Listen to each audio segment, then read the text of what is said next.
Hello, welcome if you are new here, and if you are back, it's lovely being with you again. My name is Anri-Louise. I'm an occupational therapist, and on this channel we talk about everything regulation. Today we're going to be talking about a really important idea. Make the bad day the base. So we want the bad day to set the bar for how we handle regulation and dysregulation. It's very seldom that our good days spiral up. We have to work very hard and very consistently to get our good days to spiral up. However, our bad days can very quickly become a downward spiral, pulling us into more and more dysregulation. And that is why we want to make our bad days the bar. If we can do what we need to do to remain regulated on a bad day, it sets us up for success, and we can continue to improve regulation on the good days. So we want to do two things.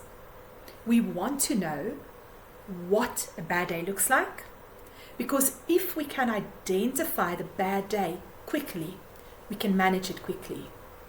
And secondly, we want to have bad day strategies. Our bad day strategies is our blueprint for how we handle the bad days when they come.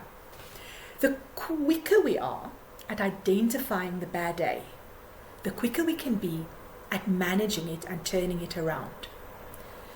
We don't always turn the bad day around on the day, but if we can manage the bad day, tomorrow will be better.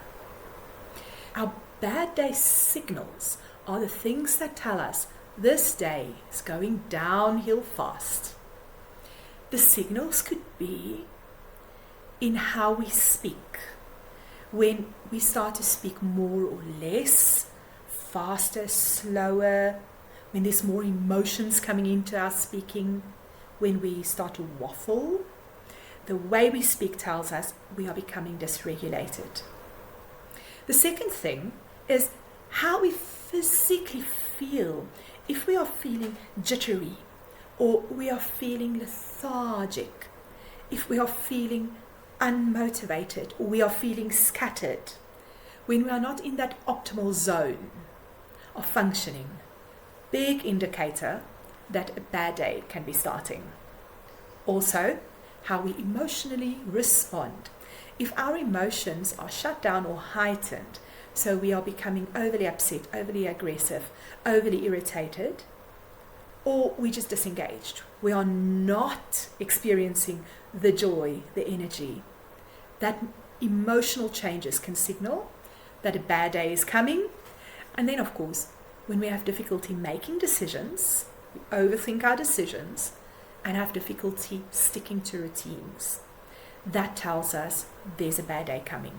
So when we see these bad day signals, we want to go to our baseline strategies. So we want to say, here's a bad day coming for me or for my child. Let me activate baseline mode. And in baseline mode, we focus on holding it together. We want to keep our regulation and our systems as simple as possible, to be as effective as possible, that the day doesn't go into that downward spiral. To create a baseline strategy, you want to think of you and of your child. What does your dysregulation look like on the bad day? What things can't you cope with? What behavior do you show? And then, how can you minimize that? How can you manage that? The same. What things can't your child cope with? What behavior do they show? How can you manage and minimize? So let's say, for example, your child is a very sensitive child. Your baseline is going to be, I don't want to wear certain clothes. I don't want to eat certain food. I don't want certain music. I don't want lots of talking. There's a lot of things that would irritate your child on that bad day. So you want to take away as much of those irritations as you can. Let them dress with their most comfortable clothes. Do not try to push for the song you want to listen on the radio. Talk less. Have low lights. Think of the triggers and then say, how can I minimize as many of them as possible? Keep it simple. What are the main meltdowns on the bad day? What are the main triggers you can manage by removing them? The same for you.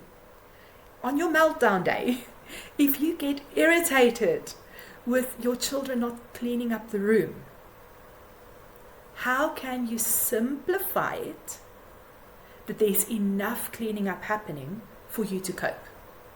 Instead of packing the toys in allocated containers, each thing in its place, maybe you can have a dumping box.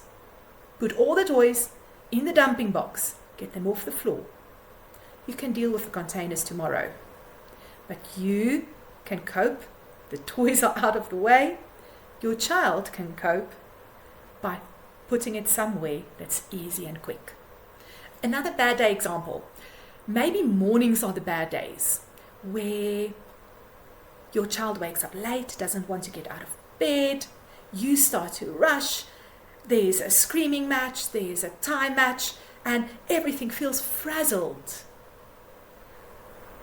Preparing certain things the evening before will take away some of that frazzle of the morning. So you might be exhausted by the time it's evening. But your bad day baseline says, I have to prepare the clothes and the lunch bins before I go to bed. Because if I don't do it now, tomorrow is going to spiral. So knowing what the bad day spirals are, I'm feeling tired tonight, so I don't prep, so tomorrow morning is more chaotic, helps you to put the strategies in place that avoids the bad day spiral. If doing homework is the bad day, your child gets irritated and shouty and fighting when they've got to do homework, ask yourself, what do I do to get my child to successfully do homework? Because some days you get it right. Maybe you give them a reward for finishing it. Maybe you take breaks in between. Maybe you sit next to them and you don't leave them by themselves doing it. So if you can spot a bad day coming, you pull out that baseline homework strategy. On the bad day, even if you're tired, you sit next to your child and finish the homework with them, because it manages the escalation of emotions for you and your child. It's better taking that time sitting by them than managing your and their strong emotions because you didn't see it coming. So bad day strategies are all about identifying when you are having a bad day, when your child is having a bad day. Seeing the signs in yourself, seeing the signs in your child. Then you pull that bad day strategies, that bad day blueprint out of your brain, and you say, because we're having a bad day, this is how we're going to do homework. This is how we're going to dress. This is how we're going to bath. So you use the bad day strategy to avoid a downward spiral into 2, 3, 4 bad days in a row. Please comment and share your bad day triggers, your bad day signals, and your bad day blueprints. What do you do that makes bad days better? Because that way we can all learn together and encourage each other's regulation.